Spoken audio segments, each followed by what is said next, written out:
Looking to enhance the appeal and performance of your gym with state-of-the-art equipment? Look no further than the Gym Administrator. Founded by Sal Corrente, professional wrestling manager, promoter, and author of the great book Bruno Sammartino, the autobiography of wrestling's living legend, available on Amazon.com, the Gym Administrator will spot you on that final rep and assist you every step of the way from purchase through installation, whether it be strength training, cardiovascular training, or performance enhancement. The Gym Administrator works with a wide array of leading vendors and suppliers, carefully selected to meet the diverse needs of your clientele. Service the way you remember it. Contact us at 914-494-1066 or visit our website at thegymadministrator.com, as well as all social media platforms. The Gym Administrator. All your fitness needs under one roof. Scan the barcode at the bottom of the screen to get started today. Star or whatever else.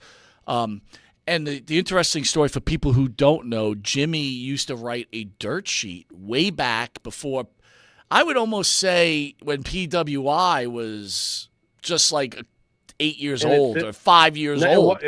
No, it wasn't. It was actually in its infancy. Mike, not to scare you with the years and stuff, but PWI was less than 2 years into its existence. But I knew it. I knew it was fairly new because you and me started getting magazines like later on. Right. So that's a true story. So I always felt like I understood and knew talent. Like I think in my real life, in the job, I know when someone's talented. I just know. And Don Tony and Kevin Castle, before we even started doing this, and again, they're a bit younger than us. And when I mean a bit younger, I'd say 5, 6 years old. I knew I could hear the talent these guys are. And then you listen to other people and you go, these guys suck. These guys are good. You whatever. And again, I'm not this big podcaster watcher, but I listen to people. In fact, before we ended up doing the play of Benny, I listened to the Dan and Benny show, and the reason I listened to them because they were different from everybody else, right? They didn't have the same guests that Hannibal has and we have and all that other bullshit, right? They had these kind of inner workings people, which I always found amazing too. But anyway, the point is, as this gets thicker for me and I see more and more shows go out there, and I think to myself, Jimmy, and I got to be honest with you, and I'll talk to the people out there too, I'm a bit annoyed. It's hard for me.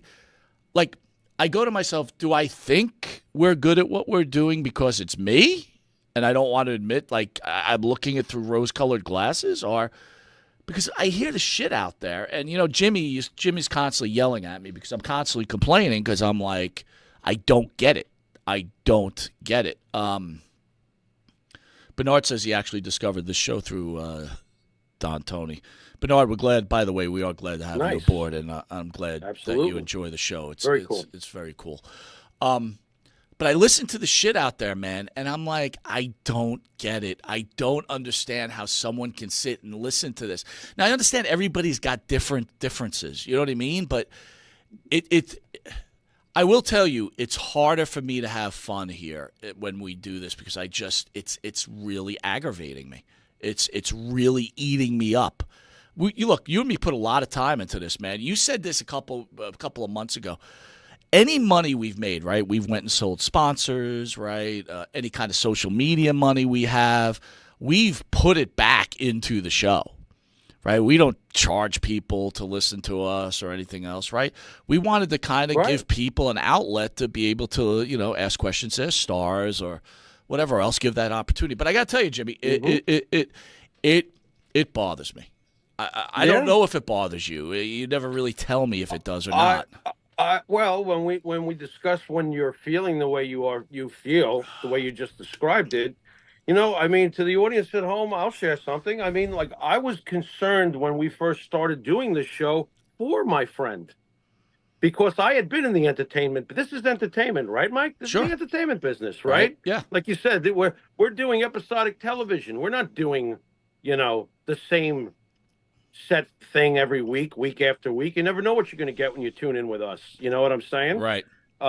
Because I had been in the entertainment business for years and had stood at the front door of a major record label, I've had two very successful bands as far as, look, when you conquer your state, you've done something, and that was that was the case, especially in War Dance's case, where we had conquered everything around us and we're at the front door of a record label. I know what it's like in this business. When you go into an entertainment, thing, you are telling the odds, I'm going to ignore you because the odds are absolutely against you. I'll never forget when we landed Eddie Kramer as a producer, and I reached out to my parent, and I couldn't wait to tell them that I had landed Eddie Kramer. She said to me, let me know when there's a hit, because it's very, very difficult what we're trying to accomplish here. So I was actually afraid for Mike, like, oh, God, he doesn't realize what we're getting into with the backstabbing and the manipulating and all the people that are going to come across you, and they're going to present themselves like they could do this for you and that for you and this for you and that for you. I'm like, oh, God, back into the land of the bullshit artists. As a person of experience with that, that's what I was afraid of, But, the only advice that I've always given you, Mike, is that know the odds. If you know you've got something good, aggressively pursue those who you think can actually get you to a front door.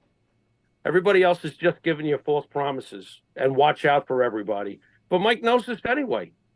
Right, Mike? No, I mean, I know at it. the end of the day. RJ, thank you for the kind compliments. No, I do understand it, man. But again, it's such an up and down thing. Like, we do an interview and we'll get emails and you feel good and everything else. And then you turn around and you you put on some schmuck show for whatever reason. It comes across your feed. And again, like, here's the deal, dude. See, I don't know if you can see it here. I'm putting on my phone, right? So I'll put my phone down. I'm doing work. It's playing YouTube. I'm just listening. I'm not watching. And then when something's over, it moves to something else. And you always run into some fucking bullshit. And you're like, I don't. And then you look and you go, are you kidding me? And the dude's got, like, 250 people sitting in a room viewing him, hanging on every word. And I'm thinking to myself, right. Do I belong in this world? You know what I mean? You do, because the show speaks for itself. At the end of the day, when all these the pressures of how come we're not where we're supposed to be, when you get past all of that, because that comes like a peak in the valley, that kind of emotional hit where it's like, what the hell's going on? Why am I doing this? What are we doing this for? We're doing this for the reason that after we're long gone, no matter what level of success we get to, there will be generations that will, if there's still an internet, if we don't blow ourselves to kingdom come as a race, there will still be this library, and there will still be all of these wrestlers, and there will still be all of these good moments and all the hard work and the good product that we gave to people who love wrestling, and the product that we gave to people who wanted to know more about wrestlers as people. We did a lot, and we've done a lot, and we'll be doing a lot in the future. DDP is coming in. Diamond Dallas Page is coming in. It's not like we're running in. It feels like sometimes, when you get to feel the way you're telling me you feel sometimes, it feels sometimes that we're running in place. Yeah. But we're not. Running with scissors would probably be the better terminology, right? Yeah, but we're not at the end of the day. One great name after another continues to build up. People just discovered us recently when we had Don Tony on. I'm sure they're going to check out the library and go, you know what? I'm glad I stumbled across these two goofballs from New York. Right. You know what I'm saying? And what was your old thing you always used to say to me? Because plenty of times I've called you kind of saying the same thing you were saying, and I already know what to expect. And what do you always say to me? If we even made one person happy, didn't we do enough?